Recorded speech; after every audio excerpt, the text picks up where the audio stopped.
5 ng hapon. Oras na para aramon ang mga maiinit na bareta kanal daw na maruluwas sa agas sa mga periodiko, radyo asin telebisyon. Erot na madadangog ngunyan sa DZGB Bareta alas 5. Mga bareta ngunyan para sa aga. Erot na tinipon sa DZGB Newsbase. DZGB Bareta alas 5. Kaiba ang field reports kan Mega Force Patrol. Hali sa iba-ibang parte kanalbay asin Kabikolan.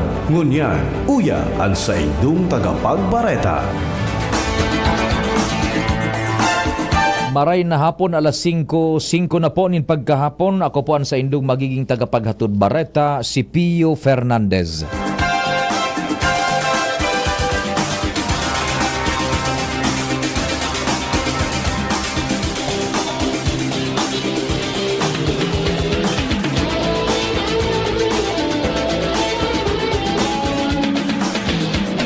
Enot sa detalyes kan bareta, sa lado nasyonal, nag-apilar ang grupo kan mga paratukdo na Alliance of Concerned Teachers na tangkaso na ang buwis sa honoraria na mariresibikan mga poll workers para sa saindang serbisyo sa nakalihis na eleksyon.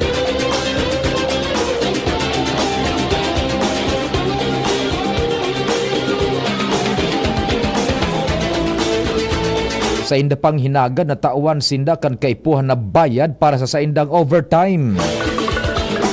Sa sarong press conference, sinabi ni ACT Chairperson Vladimir Cuetua na dapat tauanin na kaya 10,000 na net honoraria ang mga paratukdo na nagserbi para sa katatapos pa sanang BSKE dahil bako sufficient na receiving kompensasyon.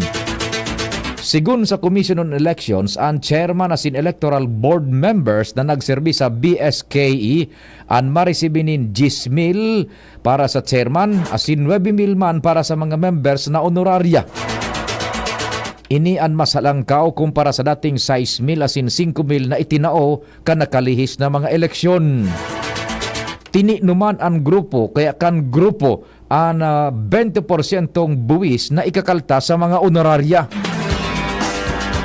Afera sa tax-exempt honoraria as in overtime pay, nag-apilar man ang act para sa mga poll workers na tauaning food as in travel allowance. Mentras na sigun kay DepEd Undersecretary Michael Poa, ang pundo para sa honoraria na na-download na sa DepEd, ang pundo para sa honoraria ang na-download na sa DepEd asin pighalat na sanakan poll bad ang reports hali sa mga paratukdo para sa pagpaluwas kan benepisyo asin nakatalaan na maitaw ini nin mas atab pa sa ipinagtalaan na 15 dias.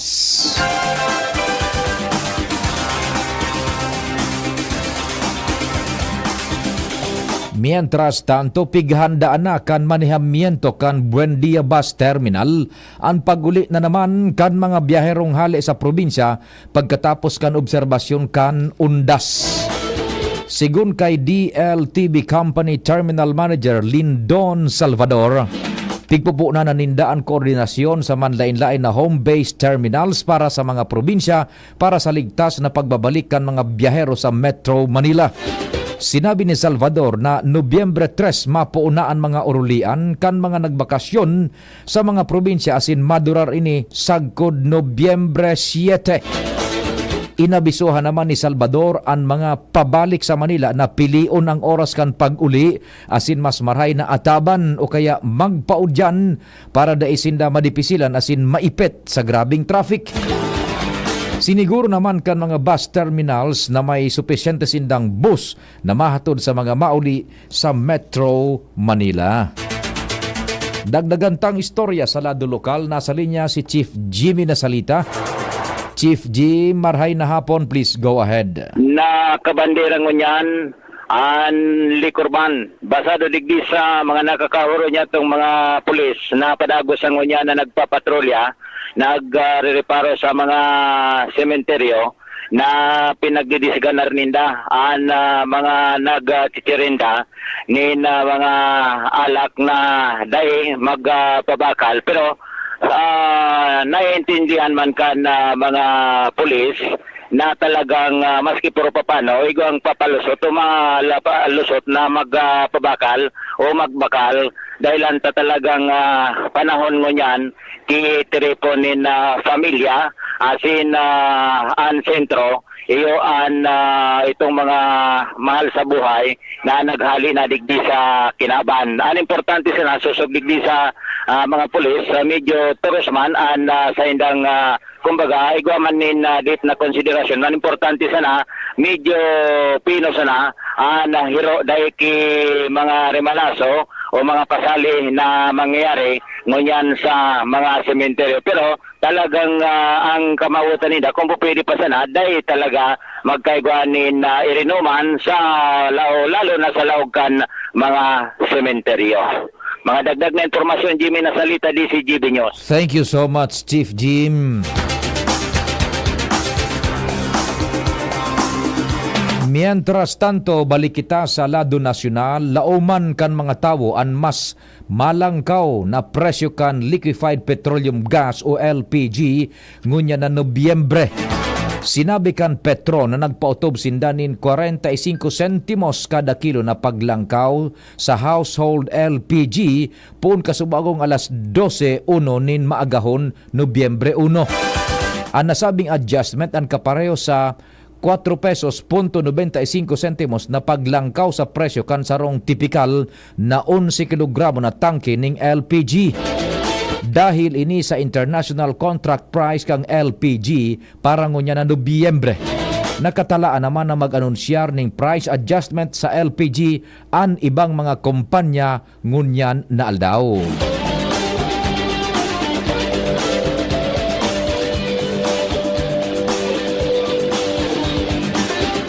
Ultimo sa bareta sa lado nasyonal, tiwala si Bicol Saro Party List Representative Brian Yamsua na madadagos pa man giraray ang pagbuhay sa PNR Bicol Express Rail Line sa irarom kan Marcos Jr.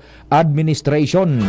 Sa ibong ini kan anunsyo kan DOTR na binutasan na kan Pilipinas ang China bilang funding source para sa nagkapirang proyekto kasabay na ang Bicol Express, Subic Clark Railway Project asin ang primerong phase kan Mindanao Railway Project.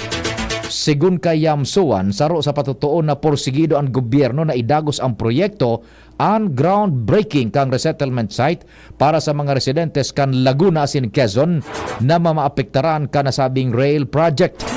Nagtutubod man ang kongresista na ikakarahay pa sa Pilipinas na binutasan ang China dahil sa makakahanap pa ang nasyon ng iba pang funding source na may mas cost-effective financing package o kaya maglaog sa private-public partnership katuwang ang Asian Development Bank o Japan International Cooperation Agency.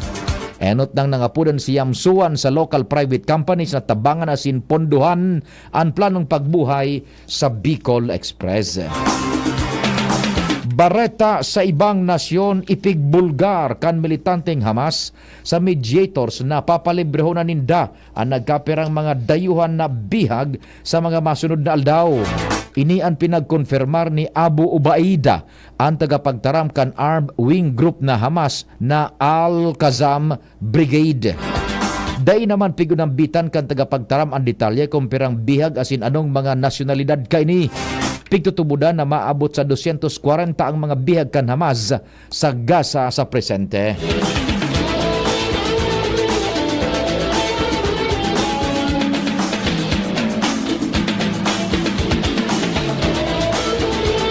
Sa lado kan sports, daing pahingalo ang TNT Tropang Giga maskina sa aldaw ning undas. Bago pa ang pagpuon kan sa indang kampanya sa PBA Season 48, makikipaglaban muna ang TNT sa Chiba Jets kan Japan B-League para sa East Asia Super League.